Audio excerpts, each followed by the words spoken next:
Well, welcome back to the podcast, guys. I hope you had a good week so far. This week's gone very, very fast and slow at the same time.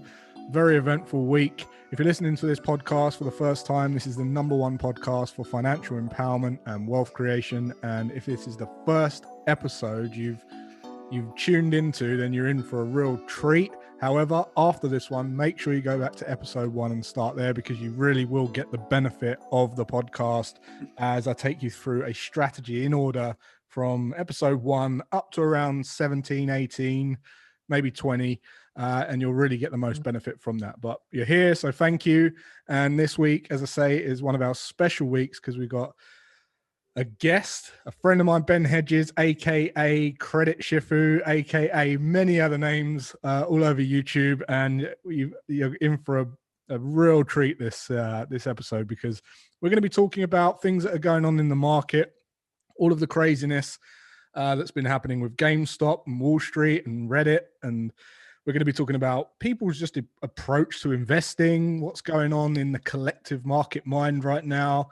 Talk about Elon Musk. We're going to talk about some investing strategies and some life hacks when it comes to leveraging other people's money and credit cards. So it's going to be a real jam-packed episode. But before we get real stuck into the meat, please welcome and thanks for being on, Ben. Hey, well, yeah, Jason, it's really great to be on your podcast finally. We met, what was it, probably a year ago or something. Wow, yeah. Hung out, had a drink, and then I think we talked about this back then, but it's great to finally come on and be part of the show.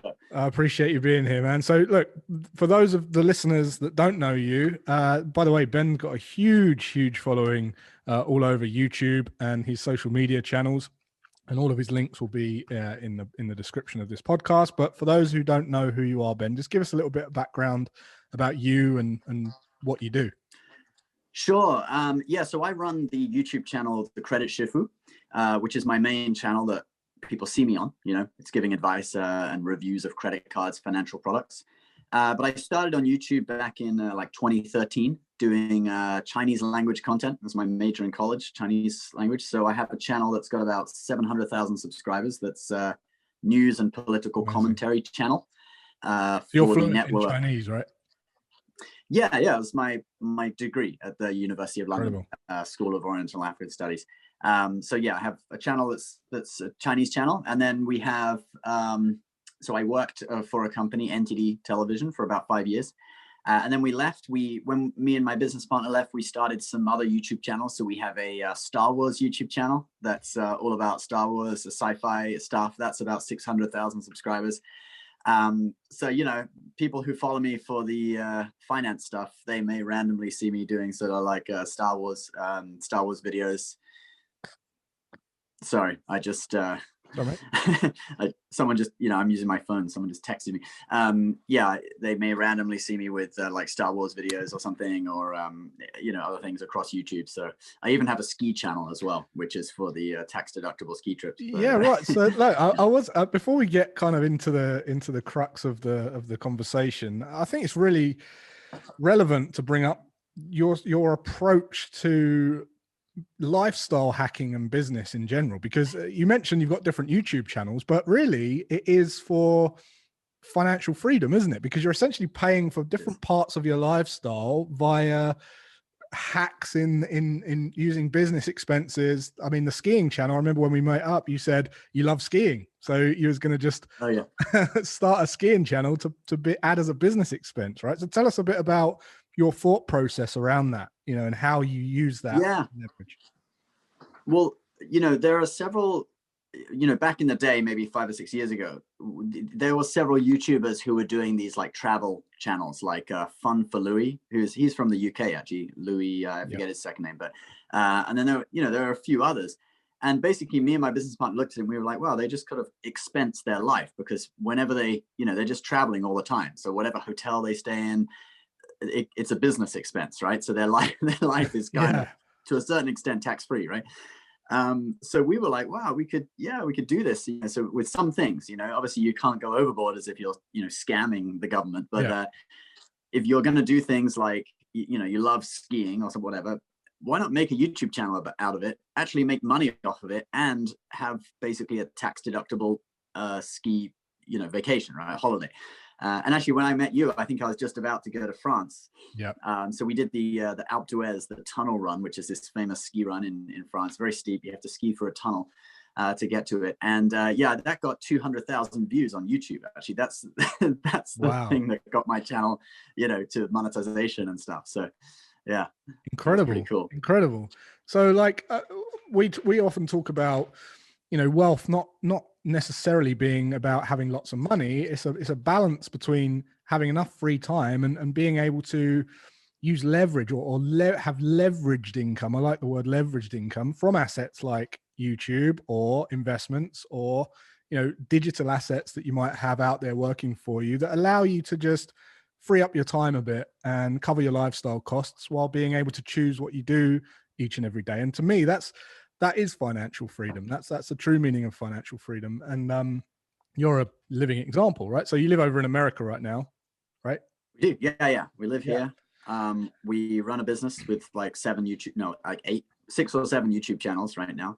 And YouTube is that kind of thing because you're not exchanging your time for money. I'll never do that again. I never want to exchange my time for money directly, like $15 an hour or $20 an hour or whatever.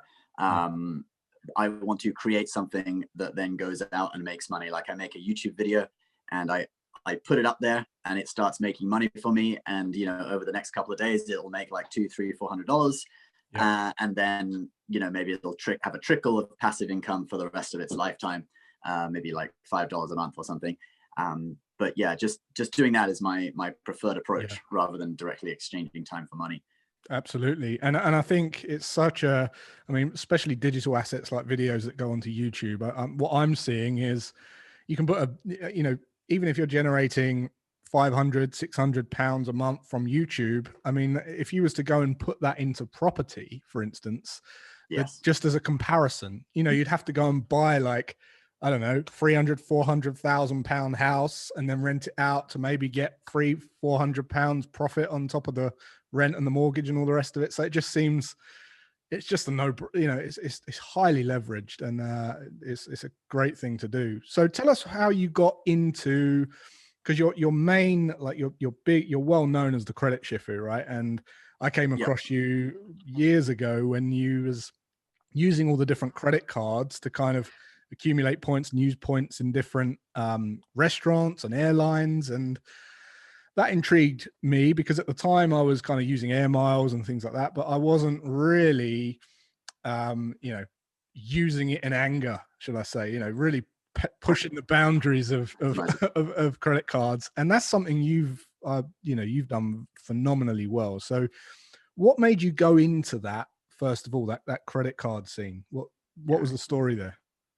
After I graduated from university, I came to the US to work, right, for this TV station, NTD Television.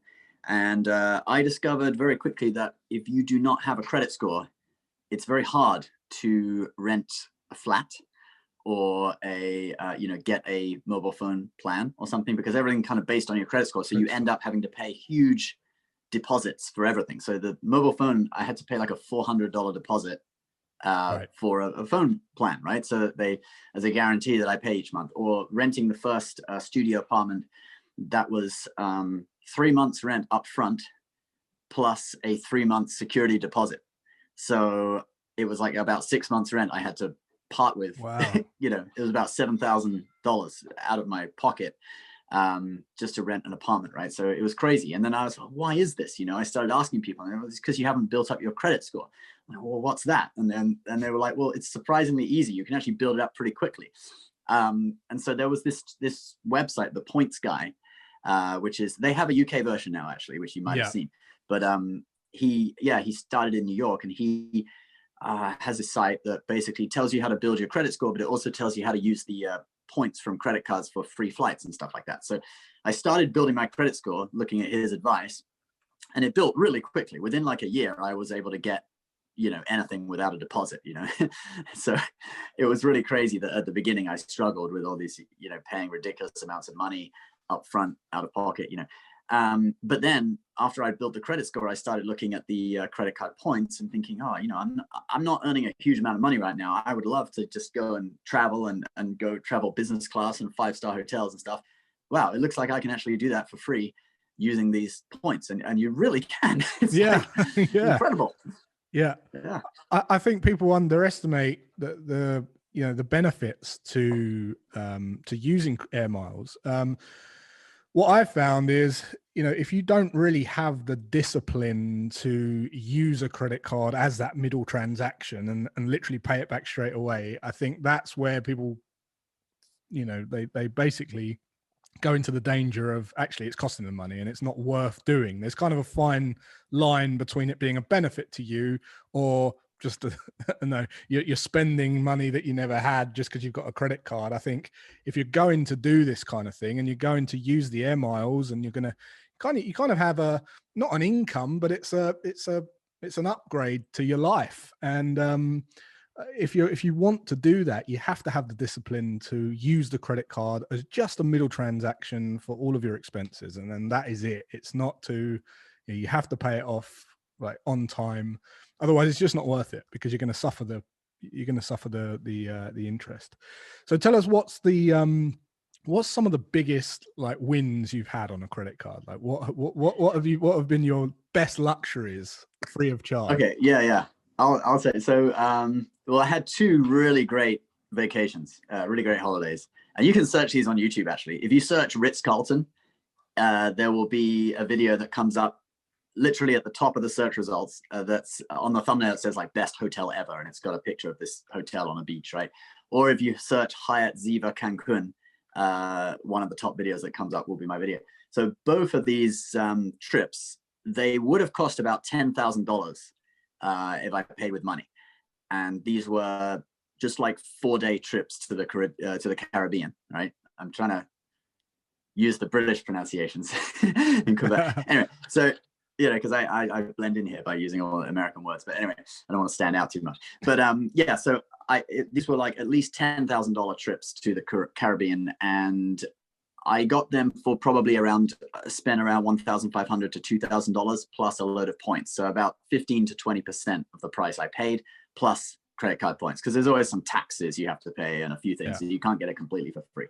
But yeah, the Ritz-Carlton, that hotel is incredible. It's Ritz-Carltons are always awesome. But it's like on 7 Mile Beach in Grand Cayman. It's a white sand, and you got like amazing restaurants, and just awesome. And then the Hyatt Ziva Cancun, that's an all-you-can-eat or all-inclusive resort. So you can go to any restaurant there. You don't have to pay the bill. It's all included in the price. So you pay, I think it was 40,000 Hyatt points. No, 20,000 US is 40,000. So you can get 2 nights already just from the sign-up bonus.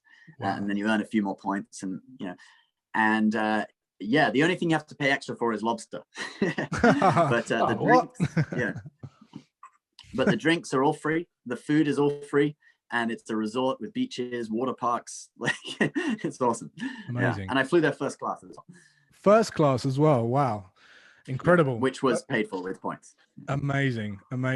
I've always found that kind of the sweet spot for upgrades is always business class. I think that's. I think they charge, like, you talk about economy and then premium economy, and it's kind of like, I don't know, 25-50% more, and then from premium economy to business class is like double, and then business class to first class is double, but it's not double the value of business class. So I always think that business class is kind of the sweet spot, if you like. So what the listeners, I mean, how long was you away for? Like 7-day holiday, or how long was that? Were those breaks for? These 2 were 4 days. 4 days each. Okay, so the listeners from New York, you can go down to the Caribbean for a quick getaway, like a long weekend kind of thing. Right. Amazing. So the listeners are now going to be asking, like, what are some of the things that they can do to accumulate points? Because I think people just think of like petrol, or they don't really think outside the box. So give us some tips. If in the UK, are most of your listeners in the UK, or are they all over the world? They're all over. Yeah. Okay. So, well, in the US, let's start with the US. So in the US, you can get, some of the best credit cards are from Chase Bank or American Express, and also Citibank. Those are kind of the 3 big ones. Yep. And most of these credit cards, I invented this tier system of credit cards. There's 5 tiers. So it goes from tier 1, which is just sort of building your credit. So that's a card that offers no rewards, kind of just helps you build your credit score, right? Tier 2 would be cards that often offer cashback, and their sign-up bonus, typically they have no annual fee, and their sign-up bonus will be around $150, okay? So that's cool, but not really great for what we want to do. Tier 3, they have an annual fee typically of around $95, but their sign-up bonus in the form of hotel points, airline miles, transferable points, whatever, will be worth around $500 or more, okay? Right. And then tier 4, they have expensive annual fees, but the sign-up bonus could be worth a similar amount. So you're looking really, the sweet spot is around tier 3, and maybe you have one card from tier 4, because those are the ones that get you into the airport lounges as well. So you maybe want one of those. But yeah, tier 3 cards, the annual fee is around $100 in the UK. The Amex Gold card, the annual fee is £140. The sign-up bonuses in the UK are not as good. They're about half what they are in the US, unfortunately. But you can still earn some miles from it. In the UK, the Tesco Club card as well, you can earn a lot of British Airways Avios with that. So that's one of the things. And I don't think it's not even the credit card. It's just the normal Tesco membership. And then on top of that, there's a club card, credit card as well that you can get, so you could earn even more miles. But that's one of the best ways in the UK. You're nodding, so you probably have it. Know about it. The Tesco one. Yeah, no, that's really cool. And obviously, Ben is a wealth of knowledge on credit cards. So if you want to find out everything he knows about credit cards and all of the hacks that he's kind of kindly displayed across his YouTube channel, you can go and check his YouTube. But what I want to get into now is talking more about your investment approach, because obviously you're very savvy towards leverage, and you're on this journey of financial freedom for yourself. And I know that you're investing in properties, and I know you've got other investments. But with everything going on in the news right now, I thought this would be a great. I mean, Ben doesn't sugarcoat his words. He's not shy of speaking his mind, and that's what I love about Ben. And with everything going on in the markets at the moment, I've seen him get as excited as I have with just watching the chaos. It's a true spectacle. And what I'd like to get from Ben is first of all, just what is going on at the moment? What do you see going on? What's been your observation of that collective market mind, and what's going through everyone's heads? For the the recent meme stocks kind of stuff, or with GameStop and I mean, unfortunately I wasn't really part of the fun with that. So I'll tell you though, about a year ago I watched a video talking about Michael Burry's portfolio, the big short guy, right? And I saw that he owned GameStop, and I was like, wow. And I actually remember thinking about it at that time, like, oh, maybe I should look into that, and then I just forgot about it. And then when I heard at the start of all the stuff with GameStop, I thought back to that video I'd watched about it. I was like, oh yeah, Michael Burry. No wonder, he knows his stuff. So, and then I looked into all the reasons why, and the PS5 is coming out. So the GameStop just about made it to the next stage of the console cycle. And the people betting against it thought that it wouldn't, that it would go bankrupt before that happened. So there's a lot of strategy to it. And then obviously you got the whole short squeeze and stuff, which I think people know about. Unfortunately, I hardly got in on the fun with GameStop. I did one day trade on it, which I got a 13% gain. Just a little day trade, just for fun, not because it's not really my strategy. So, I wanted to kind of join the fun. And then the next day I tried to do it again, and I lost a lot more money than I'd made the previous day. So I just, I just got out of it. It's all right, screw this. I got into this late. I know when you get into something late, it's not, you get FOMO, right? And it's just like, it's a bad situation. So it's best to just stay out of it, watch it from the sidelines. There were some YouTubers actually doing like live streams about it every day. I know. And they're a bit younger than me, and I feel like they don't quite have the experience, and they were like just watching it go up, and then like all diamond hands and and they got burned. One guy, he kept holding, and he went up to like 100,000, and he came back down. His portfolio was at 18,000. And he's like, I know, I held.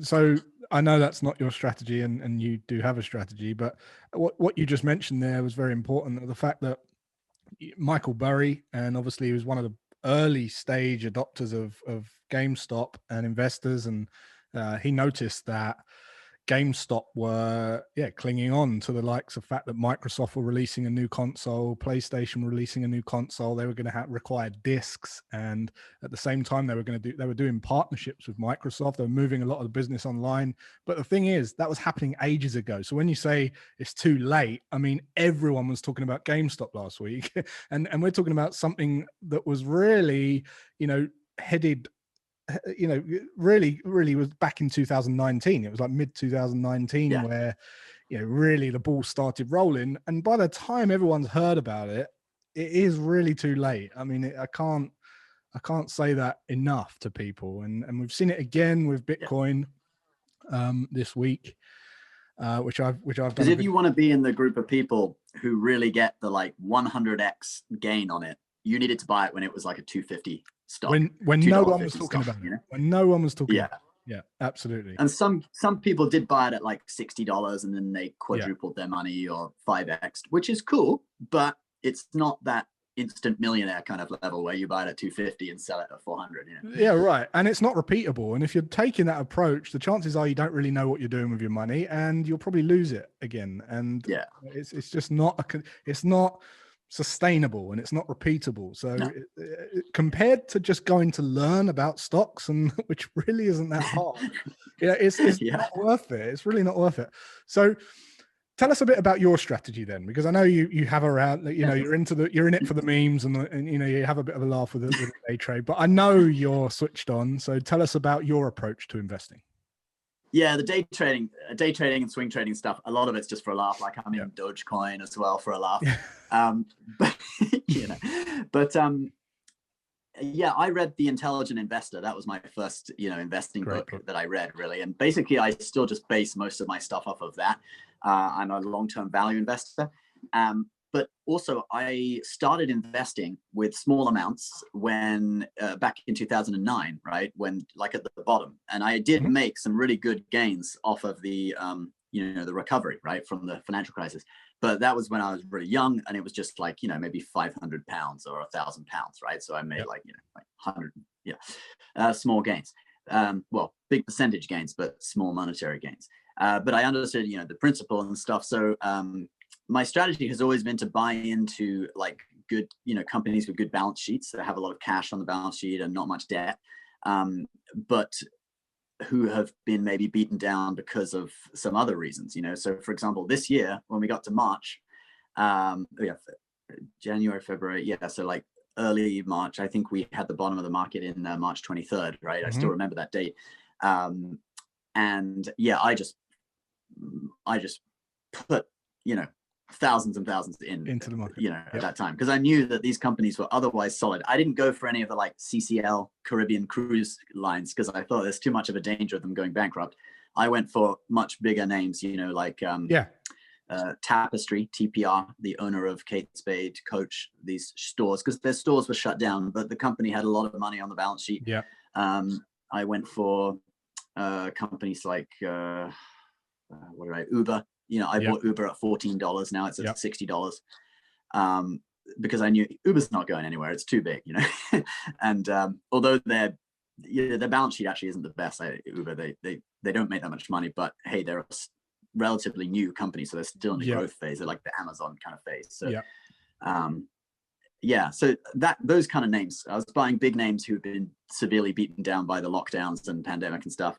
And obviously that's a little bit of an abnormal time though. Normally I'm just otherwise investing in the market. The whole thing of time in the market is better than timing the market. Absolutely. But if you have an opportunity to time the market and you have some cash on hand, go and do it, So there's a lot of interesting things that you said there. One was the fact that you got in 2009. That's when you really started to drip feed into the market. And I mean, that's a great time to get in because you didn't kind of experience any kind of drawdown. But I've done some analysis on that as well before, where I did an analysis where if you started investing before the crash, or you timed it perfectly, today you would end up with much more profit if you invested before the crash, just before the crash. And that's because you're having that dollar cost averaging. That's because you're having skin in the game. And as you say, it's about time in the market and not timing the market. And I've done many studies on that. And another interesting point you made is it's not so much the companies that you selected, because obviously with choosing companies, you actually have to know how to read income statements, balance sheets, and read the story of the business. But what you said, I think, blows many people away. The fact that you said on the lowest day, and it was the crash of the market, you was then plowing all the money in, and that's something I talk about all the time. And I think people just lose their mind. I was plowing the money in before and after, so I guess I kind of dollar cost averaged in on the way down and on the way back up. And people were leaving messages on my videos saying, you can't time the bottom exactly. You got to just buy when it's low and hold. So yeah. And I go back a year later and read some of those comments and leave some snarky replies like, hey, who's laughing now? Who's cashing out now? Yeah, I think, Ben, you mentioned intelligent investor, and I think Benjamin Graham, says it great. So does Warren Buffett, where he says, you want to be fearful when others are greedy and greedy when others are fearful. And I think people have really realized what that means this year. I mean, the markets have just been crazy. And if you get in when no one is talking about it and you're low, that's when you're going to make the money. You get out when everyone's talking about it. And if you can just use some basic skills of understanding the story of a stock and have a consistent approach to investing, you're going to do okay. You will do okay as long as you can be consistent. So that's awesome, man. So look, is there anything that you would advise against when it comes to investing? Have you made any mistakes or? Yeah, right. So what could you share that would be a golden nugget for people who are looking to invest, and you'd say, don't do this? Well, first thing, all right, would be that you need to make sure that you have adequate cash reserves to, overcome a difficulty if it came, right? So if you lost your job or whatever. So don't invest the only money you have, right? So you need to have several thousand, or people say 3 to 6 months of your base costs, all right? It's not your monthly salary. No, your minimum base costs. Yeah. So 3 to 6 months, I would say, is good. Because if you invest a lump sum of money, I remember when I first started investing, my account went down for like a year before it made any money. So I couldn't really pull out any money for a whole year without losing money, right? When I didn't have much experience. So that's the first thing. Just, you got to make sure that you are not investing your emergency money. If you wanted to do that, maybe some people who are very in the know about it and are 100% certain, but certainly for a volunteer, for a beginner, you've got to be have that emergency money there to have a buffer zone, right? If you lose money, and then don't, at the beginning, don't follow hype. That's the next thing, because it's very easy to start reading about like GameStop and be like, oh, GameStop's going up, I'll buy it at $400, and then the next day, now it's down at like, I don't know, last time I looked it was at $60. I haven't looked recently, but so just don't follow hype, which is hard to do because it's like contrarian, it's the opposite of what you would think. But it's you can't follow hype. And that's for, they're good. They're good points. They're good points. And you mentioned having a cash buffer. And I remember when I started trading, so I approached trading with a very level head, very professional mind. I've been investing for years. And when I allocated a portion of my total liquidity to my trading account, 5 weeks later, or 4.5 weeks later, I was in a drawdown. I had less money in my trading account than I started with, even though I was professional. I was trading well. And it was only on that 5th week where I went into new equity high in my account that I had true trust in my system and true belief that I could actually pull through something like that. But if I had to feed my family from consistent returns with that on my back, I would no way have stayed as level-headed as I did in the 5th week. I would be pulling the plug. It's very difficult to play the long game in investing if you have a week to live, in terms of expenses in your bank. You cannot do it. I got into Bitcoin again yesterday. based on some analysis and some fundamentals. And I know for a fact that people are copying it. I know for a fact, I got so many messages yesterday about where I got in and where I'm getting out and all this.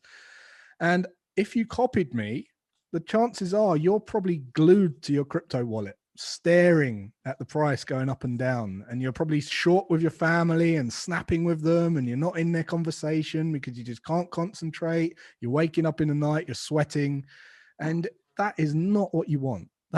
That is not what you want to be doing if you're investing. You just want to. That's actually another great tip is don't copy what other people do without truly understanding the strategy. Yeah. Because I remember at the beginning when I was kind of into investing back in 2009, 2010. Then I sort of got out of it for a few years because I didn't have any money. I had to sell the whole portfolio. And then I got back into it around 2016. And around that time, a friend of mine, Valentin Schmidt, he's a finance journalist. Actually, you can look him up on Twitter. He's pretty good. He was in Bitcoin. He did really well with Bitcoin in the early days. But he told me he suggested I invest in gold, right? Gold funds like GDXJ and a few. And he showed me this graph. Look, it's been going up for like several months. And I was like, oh, cool. Okay. So I just put some money in. As soon as I put my money in, it started going down. And it was like, I didn't truly understand the strategy behind like gold and timing and that it was kind of an insurance for your portfolio, an insurance against inflation and things like this. So I was just sort of like, dude, it's gone down. Like, this is poor advice. And he's like, no, trust. This could make you a lot of money over the long run, right? And actually this year I was able to pull out a load of money from that. I bought it at like 45 a few years ago and it went up to 60 this year. So I took profits from it. And, if you don't understand someone's like their time scale of the investment, what the exact goal is, whether it's like to protect your portfolio, hedge against inflation, or to make money now, or, all these things you've got to understand. If you're going to copy someone, otherwise you just got to work out your own strategy, I think. Yeah. And goes the same for trading as well. I mean, these signal services that are around, it's exactly the same. If they decide to stop one day, then what? Or as Ben just said, they know the ins and outs of the system. They know the probabilities. You don't. So how is your mindset not going to jeopardize that system? You're going to be in there thinking, this is broke. This doesn't work. This guy's lying because he don't care. He's got his money. So look, it's never a good idea to do that. Great advice, Ben. So coming to the end of the session, then what's on your horizon at the moment? What's the next steps for you? What's the plays for you? What are you looking at, focusing your energy on? So right now on YouTube, I'm starting to build up my business channel, the Business Shifu, which actually I might change the name and just brand it as a personal channel for my own name, be like Ben Hedges in Business or something like that. Ditch the sort of cartoon branding, because the original reason I was the Credit Shifu was because I had a contract with another company. I couldn't show my face on camera, so I was just a voice. So I used this sort of cartoon and stuff. But it kind of stuck. So I'm trying to build that, because on YouTube, the Credit Shifu channel, it's very niche. So the audience of people who are interested in credit cards for luxury travel is maybe not huge compared to the number of people who are interested in like saving money, investing, all that kind of stuff in general. So I'm trying to build right now, my plan for this year is to build that channel. And, I talked to some of the other YouTubers, you've got like Brian Jung and people, people who are in the sort of same field, right? And what a lot of the consensus is you need to be a bit more broad, and you need to be, you need to dumb it down a little bit so that ordinary people can understand if you're going to reach a large audience. Right. I remember when I was a kid, like I worked at a climbing center, and they said 80% of the income comes from the beginner's course. Even though they've got people going through more high level courses and stuff, 80% comes from the beginner's course. And some people just do that course and then they drop off, but their money. So it's kind of the same with a lot of different industries, and this stuff on YouTube, investing videos, probably 80% of your viewers are going to come from the more entry level stuff. Right. So, so I'm trying to build that channel. And then basically my strategy now for business, and I'm still doing like Star Wars and Star Trek videos as well, like one a week. but my strategy now for business is sort of make as much money on YouTube as possible. And then I take that money, I invest in the stock market. I put it in there for a period of time to build up a large sum. And then I take that as a down payment and I go and buy properties. So this year I actually bought my first, I bought my house in 2019 that I live in. And then this year I bought a piece of land, 3.7 acre piece of land, which I'm building. So I bought that cash with the money I made from investing in March. From YouTube now, to the stock market about, to March. Right. Yeah. Amazing. Yeah. So with about 60-70% of the portfolio I sold, and I pulled that money out and bought this piece of land. And then I'm going to go to a bank for a construction loan, and I'm going to build this luxury cabin, which will have hot tub, sauna. It's going to be a luxury Airbnb. And if you do it, we've done some research into this, these very stylized cabin in the woods type things. You can get a lot of money per night. You can do sort of $350 to $500 a night. Okay. Your audience is like rich CEOs and people from New York City who want to get out of the city. And because of COVID, they don't want to go on planes and stuff. So they want to do like a local holiday, right? So they'll drive up to the mountains where we live, about an hour and a half north of the city. And so that's the business plan for this year, is to finish the construction on this cabin and start renting it out by autumn, which is one of the main tourist seasons in New York. You got the beautiful autumn leaves, colors and stuff. And then at the same time, keep putting money into the stock market to save up for my next property, which will probably just be a regular property. I'll, buy it and either do it Airbnb or rent it out. So it goes from YouTube to the stock market to properties. Amazing. Wow, man. So I love it. So there's so many great points. YouTube, first of all, that is a business these days. I don't know what, like YouTuber, it shouldn't be a word. It's essentially, you're just doing your job on YouTube. It's basically it's a weird word. Like if I need to write down my occupation on a form, I say chief financial officer of a media company. But if people really want to know what it is, it's like social media influencer or whatever. Yeah, exactly. And the fact that Ben mentioned about broader, if you are into YouTube, something I'm focused on is going for 1 million subs in 2 years now. So 100,000 by the end of this year is my goal, 1 million and in 2 years, and by going broader. So as Ben was saying, if you're into, very, very niche subject, that's great for connecting and making sales with your clients, and it gets rid of all the confusion. People get that you've got the answer to their problem because of that niche. But to funnel people down into that niche, you need to get them to understand what it is you do, because sometimes it can be so niche that certain people don't get it. But so for instance, we're going out much broader with money, finances and savings and cash buffers and things like that, which is why I created my Tiers of Freedom program. So that's similar to what we're doing on YouTube as well. And again, invest the money, spend it wisely, spend it on investments that are going to earn you money and pay you to live.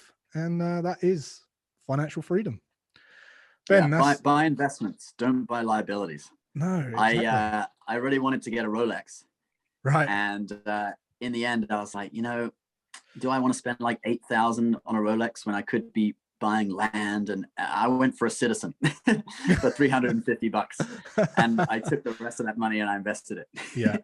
But, obviously there comes a time when you can spoil yourself. But and a Rolex isn't even a bad one, by the way. Like a Rolex isn't even a bad one. That's like, I've got the GMT Master 2 Batman, and it's the second one I've got, because when I bought it, it went up so quickly. I was tempted to sell it. And now the one that I bought again for $599.50 brand new is selling for 15 grand because they just don't make them anymore. And that was like 3 years. Yeah, that's true. The price can go up, can't it? Yeah. When they stop making them, if you get the right model, a Rolex is a good one. But yeah, I totally understand. And everyone's wearing Apple Watches now, or just cheap digital watches. So it really doesn't matter. Ben, it's been amazing chatting to you, mate. Really valuable session. I know the listeners are going to get a lot from this. All of Ben's details will be below in the description. If you're watching this on YouTube, they're all in the description. And guys, I hope you got value. If you have, please go and give it a little review on iTunes. We got 298 5-star reviews at the time of this recording. Just need 2 more to get to 300, and that will make the weekend. If you got value from this, guys, let us know. And until next week, have a great rest of your day and weekend, and I'll see you then.